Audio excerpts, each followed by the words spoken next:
I think trying to find your passion is a little bit, maybe too strong a word.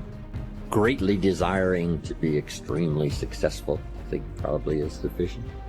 But if you can find something you really love to do and can do it with great passion, I think that's fantastic. But I think being grateful probably is number one. If you've got a job, you got to be grateful. So this isn't the greatest job in the world, but even if it's a transitional job getting you where you want to go, you got to be grateful. You don't have to love your job or be passionate about your job, just passionate about staying steady, working hard, learning skills, doing this job so well that the next one will be even better, and taking such good care of this opportunity, another one will present itself. Your body is your unconscious mind. In a sense, if you're sitting down and you start thinking about some future worst-case scenario that you're conjuring up in your mind, and you begin to feel the emotion of that event, your body doesn't know the difference between the event that's taking place in your world, outer world, and what you're creating by emotion or thought alone. So most people then, they're constantly reaffirming their emotional states. So when it comes time to give up that emotion, they can say, I really want to do it. But really the body is stronger than the mind because it's been conditioned that way. So the servant now has become the master. And the person all of a sudden, once they step into that unknown, they'd rather feel guilt and suffering because at least they can predict it. Being in the unknown is a scary place for most people because the unknown is uncertain. And when people say to me, well, I can't predict my future. I'm in the unknown, and I always say the best way to predict your future is to create it.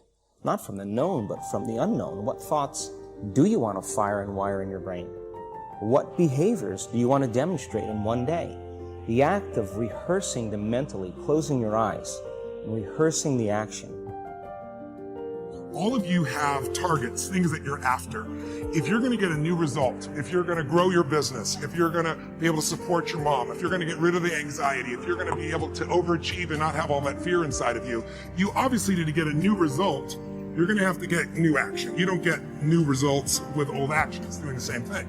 What human beings can do is amazing. What they will do is usually disappointing. It's not because we're not capable of it. It's because we don't have new actions because we get in certain emotional states that dominate us, like anxiety, like fear of failure, right? Like fear of the loss of your mother as an example.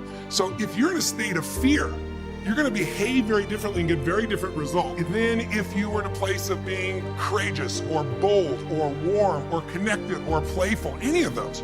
So the most important key to changing your life in any situation is to change results, you got to change behavior. But to change behavior, you got to change the emotional state you're in. Today is a new day. Today is a day for you to begin creating a joyous, fulfilling life. Today is the day to begin to release all your limitations. Today is the day for you to learn the secrets of life. You can change your life for the better. You already have the tools within you to do this. These tools are your thoughts and your beliefs. I will teach you how to use these tools to improve the quality of your life. For those of you who are not familiar with the benefits of positive affirmations, I would like to explain a little about them. An affirmation is really anything you say or think. A lot of what we normally say and think is quite negative and does not create good experiences for us. We have to retrain our thinking and speaking into positive patterns if we want to change our lives. An affirmation opens the way. It is a beginning point of change. In essence, you are saying to your subconscious mind, I am taking responsibility. I am aware that there is something I can do to change. When I talk about doing affirmations, I mean to consciously choose words that will either help to eliminate something from your life or help to create something new in your life. Every thought you think and every word you speak is an affirmation. All our self-talk is a stream of affirmations. You are using affirmations every moment, whether you know it or not. You are affirming and creating your life experiences with every word and every thought. Your beliefs are merely habitual thinking patterns that you learned as a child. Many of them work very well for you. Other beliefs may be limiting your ability to create the very things you may say you want. What you want and what you believe you deserve may be very different. You need to pay attention to your thoughts so you can begin to eliminate the ones that are creating experiences that you do not want in your life. In my latest book, The Greatest Secret, the most important practice in that book, without a doubt, is welcoming negative emotions, because when you welcome any negative emotion, you are dissolving it from within your body, from within the subconscious mind.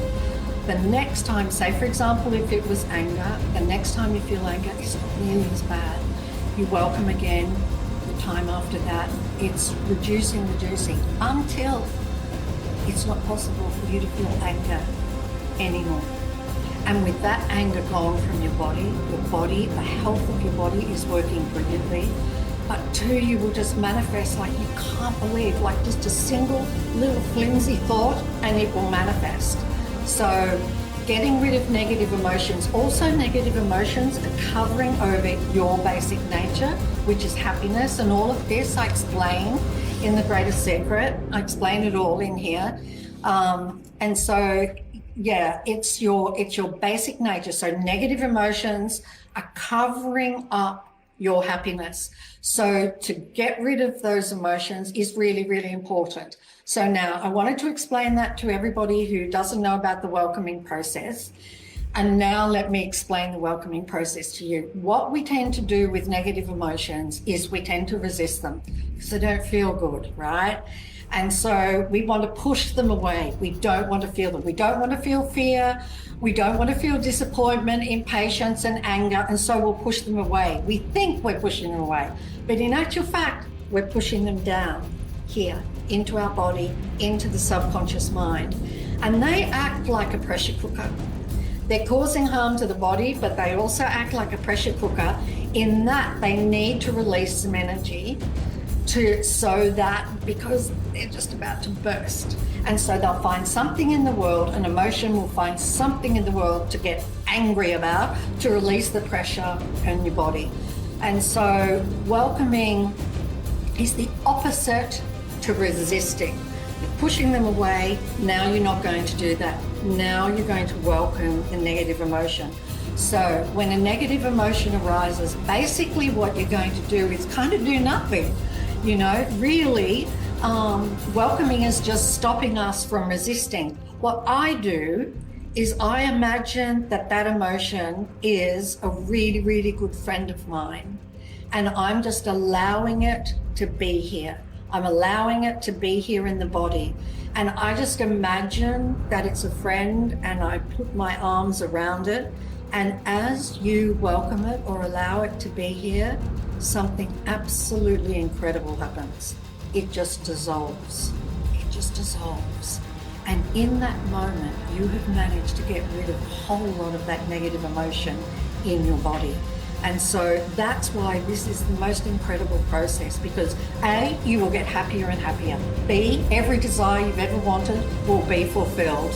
And C, you will have the most incredible life, a life free of fear and knowing who you are and understanding the incredible power you have in the world.